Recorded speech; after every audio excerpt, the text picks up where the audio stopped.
நான் சொல்லக்கூடிய இந்த இன்ஃபர்மேஷன் உங்களுக்கு தெரியாமல் இருந்ததுன்னா கண்டிப்பாக உங்கள் மொபைல் வந்து சைபர் அட்டாக் ஆகிறதுக்கான வாய்ப்புகள் ரொம்ப அதிகம். இது போல இன்ஃபர்மேட்டிவான விஷயத்துக்கு நம்ம சேனலை வந்து ஃபாலோ பண்ணிக்கோங்க, ரிவ்யூஸ்க்கு சேவ் பண்ணி வச்சுக்கோங்க. வாங்க வீடியோக்குள்ளே போகலாம்.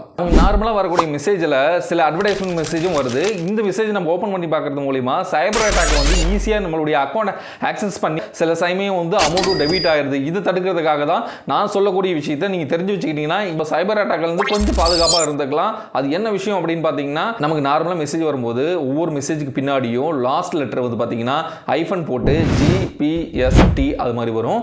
ஜீன் போட்டிருந்ததுன்னா கவர்மெண்ட் சம்பந்தமான எந்த ஒரு அறிவிப்புகளாக இருந்தாலும் சரி, விளம்பரங்களாக இருந்தாலும் சரி, அதில் தான் வரும். இது -D போட்டிருந்ததுன்னா ட்ரான்ஸ்ஃபர் சம்மந்தமான, அதாவது பார்த்தீங்கன்னா உங்கள் பேங்க் அக்கௌண்ட்லேருந்து அமௌண்ட் டெபிட் ஆகிறது, கிரெடிட் ஆகிறது, இது மாதிரி மெசேஜஸ்லாம் அதை டீன்னு சொல்லி மென்ஷன் ஆகி வரும்.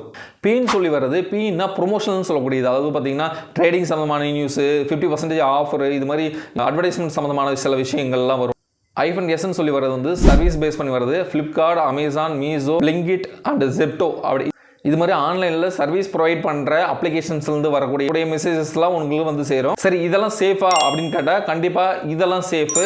GSTP அப்படின்னு வரக்கூடிய எந்த ஒரு எஸ்எம்எஸும் சேஃப் தான். நீங்கள் அதை ஓப்பன் பண்ணி பார்க்கலாம். அது தவிர வேறு எது இருந்தாலும் அன்செக்யூர், அதை வந்து நீங்கள் தொடவே தொட வேண்டாம், நீங்கள் பிளாக் பண்ணிடுங்க. நான் கூறிய இன்ஃபர்மேஷன் கண்டிப்பாக இன்றைக்கி உங்களுக்கு ரொம்ப யூஸ்ஃபுல்லாக இருந்ததுன்னு நினைக்கிறேன். தேங்க்யூ ஃபார் வாட்சிங்.